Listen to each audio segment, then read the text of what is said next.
Hey guys, so thanks for checking out my first video ever. Well, I've made other videos, but the first one to get published, right? Let's just say that. Recently, I was talking with one of my friends, and we were just, having a discussion talking about how to build a tech startup that actually matters. And then I figured that, there was a lot of good information that we exchange, and knowledge. that it would make sense to put this on a video and share it with the world.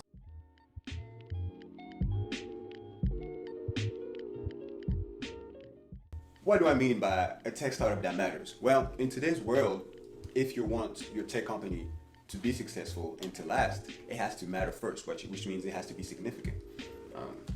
Well, duh. The million-dollar question in this topic of tech startup that matters is, well, how do you do that? And the first concept that I want to talk to you about is brand positioning. Well, how can I define this? I would say that brand positioning is the way you position your company, yourself, and your product in the marketplace in a way that helps you stand out, right? Because in the world that we live in today, there is a lot of competition, and there's a lot of people vying for your prospects, your ideal customers' attention and time and money. And for you to be able to earn that in that sea of people, you have to be able to stand out. So imagine it like this. Imagine that you're walking down a long hallway, and there is hundreds of tables on both sides, and all of those tables are trying to get you to check them out, get you to pay attention to them, get you to see what they have to offer to you, right? Well, if you're walking down that aisle, you're not going to look at every single table to see what they have going on. You're only going to approach the tables that are able to stand out, right? That can draw you in, and that they're able to be significant enough, like, oh, these guys look interesting, let me see what they're about. So let's talk about the mental ladder a little bit. So in every person's mind, we have these different ladders by which we organize the information in the world and the way we see and interact with this world. And there's a great book on this I would recommend, which is Positioning by Al Ries. Great book. So we have these different ladders that we use to organize the information around us. So for example, we may have one for grocery stores, right? Or we may have one for social media sites. We may have one for gaming consoles. And we organized all of this information available to us in things that are relevant to us. So for example, according to me, maybe, Walmart would go here as the first one because he ranks first on my value ladder, right? Like the ladder is organized from the most significant, or rather what we consider to be the best option, to the worst option, and then anything else is just non-existent. And your goal then as a new tech startup is to be able to establish a strong position in your prospects' minds in their ladder, or whatever it is that you're providing. So if you're, what's a good example? I have to think about that for a second. 3 days later.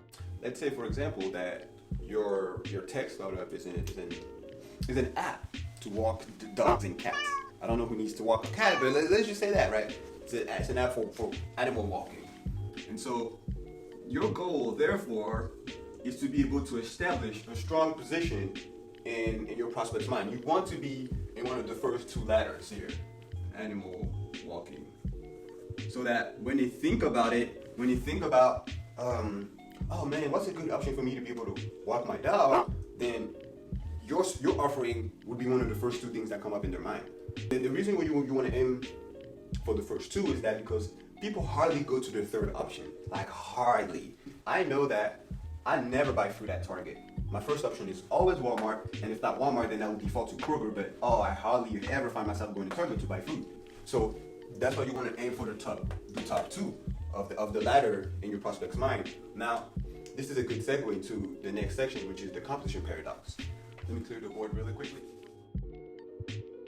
There's a paradox in business, and it's that you're always competing, but you want to avoid the competition, right? So we were talking about the mental ladder in animal walking apps. The problem with trying to establish a strong position in your prospect's mind, odds are that there's already somebody there in these ladders. And so then the challenge to you comes to be able to create your own ladder. And that's where the concept of brand positioning really comes in, is that you want to avoid competition even though you're always competing. For example, say that there's already app A here, app B here, app C here, and they're already established players in the marketplace, and so you feel like, okay, these guys own these positions already, and it's not a wise choice to try to compete against them. So say maybe instead of I'm in animal walking apps, which may be broad, I'm gonna specialize myself in goats, right? I don't know. I've seen vines on the internet and people own goats apparently.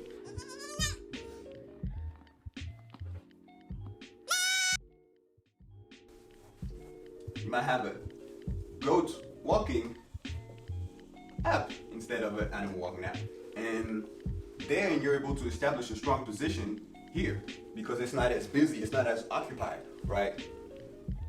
And then once you have established a strong position here, it means that somebody who happens to own a goat and they want someone to walk their goat, then you would be the first option that comes to mind.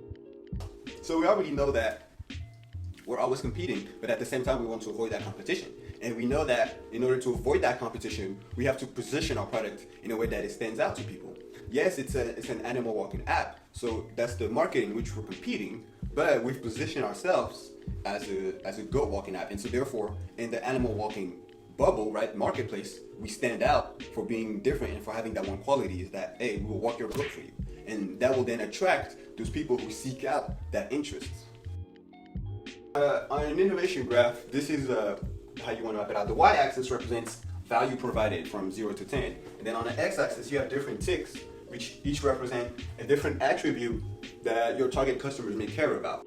So let's look at an actual example so I can really illustrate what this all means.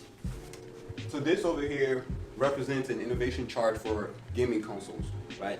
And let me give you the example of Wii. So when the Wii came out, they took a very different approach to making their thing happen. So here we will have the different markers, the things that are relevant or important or considered of value to people who own console gaming devices, right? And we have the different X ticks. So here's how you want to use an innovation graph. You make the graph, okay, you put your ticks in of whatever it is, that thing, and then you research all of the competitors in that space and then you map them out on this graph. So this is what I'll do. Since we're talking about gaming consoles, we have the two main ones, PS4 and Xbox. We'll say, PS4,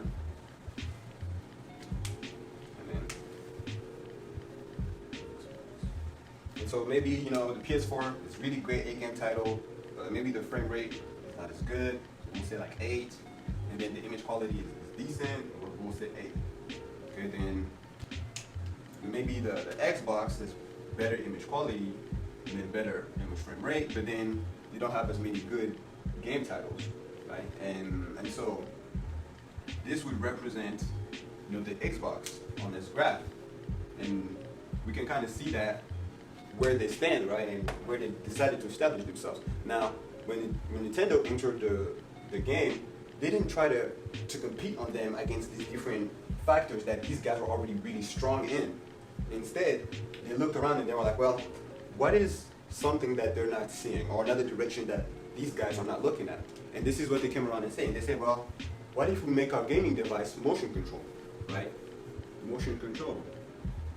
And we decide that we're going to focus all of our energy into making sure we have the best motion control gaming system around. And that's what they did. And then they established themselves right here, right? But then on everything else, they fell pretty short. And this is where the graph would end up looking like. But for everyone else, it'd be quite different.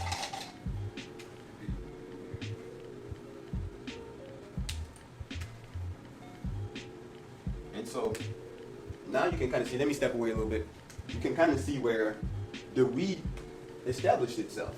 They were like, you know what, we're not going to be your classic, super powerful gaming device where super realistic video games with the greatest quality and the greatest that. But what we are going to do is that we're going to make our thing motion controlled, and we're going to be able to play with movements and do different things that you can't do here. And with that, they were able to stand out and be very successful. Now, are they as successful as the Xbox and the PS4? Well, no, right? Because more people own these than they own a Wii. But the fact of the matter is, this was the better move that they could have done because they had very little chance to compete against PS4 and Xbox in what they were strong at. Instead of trying to compete against them at what their strengths are, they instead looked around and were like, okay, what is one axis, right, that these guys are weak in that we can own and dominate. And then if we can own and dominate that access, then that will help us stand out in the marketplace, which will then help attract people to us. Because the people who buy a Wii are people that are interested in that type of gaming.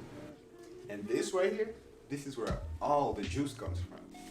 So figure out what your X ticks are. What are the things that are relevant, that matter to your customers when it comes to that product category?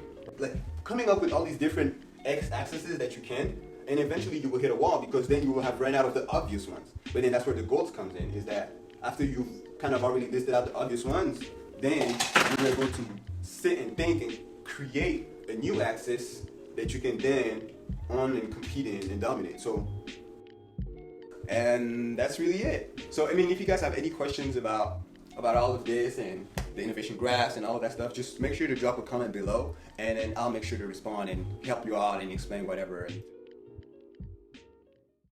And by the way, before I leave, I don't want y'all to think that I'm showing and teaching all this because I have mastered it. Oh no. I have my innovation graph for my own startup, and I've been struggling for weeks trying to come up with a really good X-tick axis that not only my competitors are not looking at, but that is also relevant to my customers. Like, this endeavor is not easy. It is not easy, but it is worth it because that is what will determine whether you can succeed or fail. So, just that.